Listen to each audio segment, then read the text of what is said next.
Reading While Inebriated. Welcome to the RWI podcast. By nature, there will be spoilers for the books we have picked. Also, we are going to be eating, drinking, and maybe swearing. Listener beware. Hi everyone, this is Carmen. And I'm Taylor. And this is the Reading While Intoxicated podcast. Or Reading While Inebriated. Or Reading While Inebriated podcast. And essentially what we're going to do is once probably a month, we're going to be reading a book of our choosing because we don't care what you think. That's true. We're going to go ahead and get super drunk and or inebriated and then go ahead well, like one margarita does me in. Okay. And then we're gonna, analyze a book and analyze the scenes and the characters and whatever we feel like analyzing in that episode.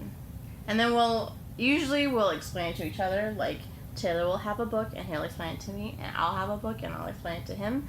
While you get to enjoy both explanations, you guys. You are so lucky. So lucky. But our first episode is actually going to feature Welcome to Night Vale. So we'll probably tell you the book beforehand. So in case you want to read it or whatever with us, that would be cool. It's kind of like a reading club, I guess. Or if you don't want us to read it, then you can just not watch it. Yeah. Because we'll put the book in the title or whatever. I don't know what I'm going to do. Just inevitably by the nature of this, there are going to be spoilers. Yeah. And also by the nature of this, we're going to be eating, we're going to be drinking. So if you have a problem with that, don't watch it. Yeah, or fast forward through it. So. And also, I'm going to be wearing a lot of fine colors on my lips. Because I don't care. And talking like that, because she talks like that while she drinks wine. Yeah. Okay.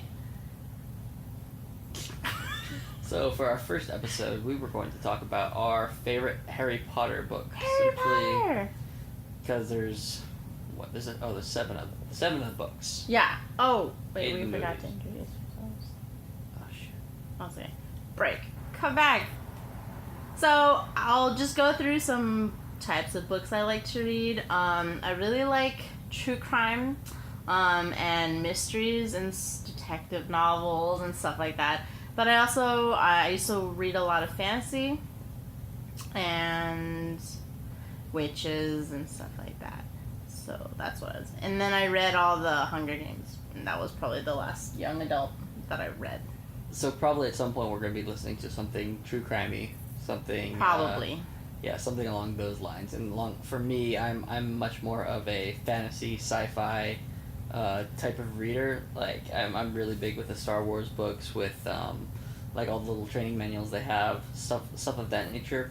I'm also really big into like mythology and cryptozoology. Oh yeah, we're gonna get into that. So yeah, definitely gonna be doing a few on mythic creatures and like cryptids and stuff like that. 'Cause I'm really big on that. Yeah, I love myths and stuff. Probably more into ancient myths than you are, right? Or you like them too? I do a lot of work with ancient myths, mythology and stuff like that, but I'm actually, my favorite thing is, like, mythical creatures. Oh, yeah. Yeah. I just like all those old stories of, like, creation and stuff like that. Like how, like, I don't know, the different Norse interpretations of how life came to be. Yeah. And how eerily similar they all are. But they all have really, like, similar characteristics. Yeah. That's another interesting thing. That's gonna be one. That'd be fun if we both did our favorite myth. It's really similar because if you think about it, speaking of myths like that, the boogeyman. Oh yeah. Right? So in every single culture, I'm fairly certain, I'd have to actually look it up, but in every single culture across the globe, there's supposedly a boogeyman of some sort, some way, shape, or form. That it only ever punishes bad children. Right. It's one of those things that is one of those species. Right. Mythologies, and I think that's really cool. Like stuff like that is really neat. Yeah, I was actually gonna add some like modern cultures now. They kind of say like adding to the true crime bit of it, where like oh, this so-and-so child killer will get you if you don't, like, be careful. Like, oh, that's great. You would incorporate real life into Boogeyman. That's great. Mm-hmm. That's a great way to scare children. Yeah, it really is. Yeah. Anyway, this episode, since we don't have a book together, or each, we're going to talk about our Harry favorite... Nice. We're going to talk about our favorite Harry Potter books. I drank 2 glasses of white wine. I can confirm. Yes, you did. And so I'm drinking coffee to try to sober up. It's not working. I'll have some candy after this. That'll help. Nope. Okay, so my favorite Harry Potter book was Prisoner of Azkaban. That was the 3rd one. Do your 3 again. Oops, sorry. And that was because simply it had Sirius Black in it.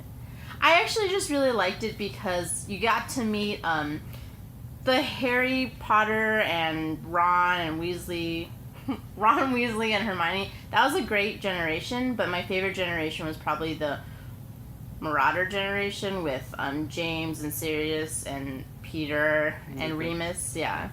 And just because, like, it was more carefree. They didn't have, like, a evil guy hanging over them. It was just, like, a normal time, you know, like the 70s, I guess. Well, I mean, kind of. That was the beginning of the Second Wizarding War, though. Yeah, but that was they lived through essentially what is like the beginning of like the biggest war in Wizarding history before they went through that.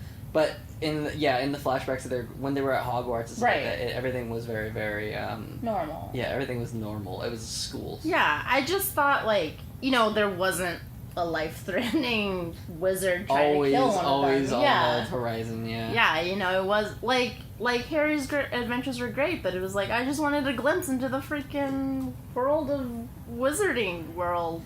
Yeah, I mean, you know, the thing about the Harry Potter books I always thought was interesting was, if you took out Voldemort out of the books, it would still be a pretty interesting read. Just like, oh, he went to class. Oh, he went to this class. Oh, he's struggling in this class. Yeah. All of the very, very humanizing aspects of it were what made the books really, really nice for me, which is why the 7th one threw me off a bit.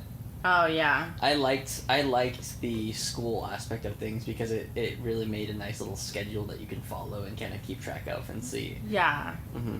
Yeah, what I really liked about the books was that it kind of felt like you were going through school with it, especially because we were both in school while it was happening, right? So it kind of felt like you were also living through Harry's eyes and all that. And yeah, like going through classes and you got to learn about, like, what else was in 3? You got to learn about the magical creatures and Hagrid's triad, you know, professorship.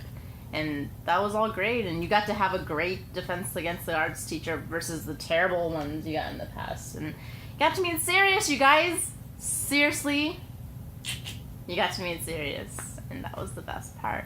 That's why it was my favorite. Mm-hmm. What was your favorite, Taylor? Actually, you know, I think I had to change my original. My original answer was 4 because I really liked the Triwizarding Tournament, and I liked being able to see, like I said again, all the mythical beasts. You get to see dragons. You get to see the mermen. You get to see the like the Grindylows and stuff like that. All of the things that you've heard about in the dark art Defense Against the Dark Arts, and then you get to see what is essentially like a practical application of it, going through the maze and fighting off like all these illusions that look like they can kill you. Right. And I like that a lot. But thinking about it a little bit more, I actually liked Order of the Phoenix. Oh my god, that was like that. That's... I specifically like Order of the Phoenix because of the Dumbledore's army. Yeah, I really liked Order of the Phoenix. Those training sessions were really, really cool because it I don't know, even though a lot of them were like secondary characters and a lot of characters that you don't get a lot of interaction with, you get to see them like all improving and training and interacting together, and it makes the entire thing feel very, very alive. You could really get a sense of what it feels like to be in one of those training sessions. Just spells flying everywhere. Yeah. Just things going on. It's a very, very immersive scene. Yeah. Mm-hmm. And then the other thing I liked about it was like a club culture. You know, like where they had you don't really get clubs in any of the other books except for Harry going to Quidditch practice. Quidditch, yeah. Right, and that was like more sports than clubby. And this was like a everyone's interest had one like specific interest. A single unifying interest. Yeah, and that was great. You didn't really get any other club scene from any of the other books. Yeah. Yeah. I liked all these things too. It's a good one. Yeah. But my second favorite book is probably number 7, because it was like even though you said like there wasn't anything. Because when I finished 6, me and all my friends were like, how, like we were kind of like, how are they gonna, like, end the year? Because that's his last school year. Mm-hmm. Or 7 was gonna be his last school year. So it was like, how are they gonna end the year? And then what would graduation look like? And it was also, I think, my last year of school. So it was also kind of like all unifying for me. But then they were like, oh no, we're gonna go on an adventure. And I was like, oh wow. It wasn't the end-all, be-all book that I thought it was going to, that I thought it was going to be. It was a satisfying book, and I enjoyed the book. Yeah, but it wasn't. But it didn't feel like a Harry Potter book to me. It had the characters in it, it had everything like that, but it more felt like it felt like an adventure book in the Harry Potter universe. Yeah, that's fair. More than a Harry Potter book. Which is one of those things, because, like, the Harry Potter books, like, again, the favorite part of the Harry Potter book for me is when they went back to Hogwarts. Right. Because, again, that's, like, you meet the culture, you meet you group up with the teachers, and you and get to also, see the fight and everything like that. Yeah, and also, like, because you're in Harry's eyes, he hated summer because he has to go back with the Dursleys, and then school was, like, his life. It was, like, when he got to be himself, and he was, like, he felt like he was part of a group, right? Mm-hmm. And he had friends again, and it was much better than summertime. Yeah. So, I don't know, I think the exploration aspect, it was good, but everything felt really shoehorned for the exploration. It was like, you have 5 Horcruxes we have no idea what they are. We're gonna find them at the end of this 300-page book. Yeah. That was like okay. Like, sure. Yeah, I understand. Sure. But from my point of view, because I didn't like the Harry, Hermione, Ron, like, that wasn't my favorite. It just felt like I guess that's why I liked it, because it was a different book for me. Mm-hmm. Yeah. I don't know. We each have different likes and dislikes. Yeah. My least favorite book was the first one. Really? Yeah. Because I think I really liked it when I first read it, because why would I keep reading the series? But then when I reread them, because after every book came out, I would read the whole series. Mm-hmm. So I've read one like 7 times. So the first book is just like Harry's so whiny. I don't know. I just remember Harry being really whiny. 5th book, he's really whiny too. 5th book, he's super angsty. Hitting puberty. Yeah. I think the book I had the biggest problem with was the 2nd book. Yeah, actually. 2nd book is really whiny. 2nd book is my least favorite. Not even in terms of whiny, just kind of in terms of like all the inconsistencies that you kind of run into. Just the idea of like the basilisk. Oh, there's a sink inside this area inside the Moaning Riddle's bathroom where this like 50-foot snake could emerge from unseen and keep killing students. That's fair. Without being heard or seen. That's fair. As a 50-foot fucking snake. That's fair. That was one of those things that was like, did nobody heard anything? Harry could hear the hissing. Harry could hear the thing talking. Nobody heard just. No, that would have been really. It was the pipes leaking. I'm just kidding. Yeah, the magical pipes are leaking. Yeah, the magical pipes are leaking. Hey, re-magic those real quick. Yeah. No, I can't do that. You don't know. Students can't do anything. I understand. I get that now. I didn't like 2 at all. Mm-hmm. But I also didn't like 4. That's fair. Okay. Alright, I guess we're done. I think that's it. Good talk. Thanks for watching. I hope you enjoy this. Come back and watch Night Vale with us. Boom. And if you want an audio version of the podcast, I can convert this into MP3 and link it down below so you can listen to us be tipsy and otherwise inebriated in your earbuds instead of watching this and you don't have YouTube Red. We are very relaxing. Are we? Are we though? Well, I am. Anyway. All right, everyone. Thanks for watching. Bye.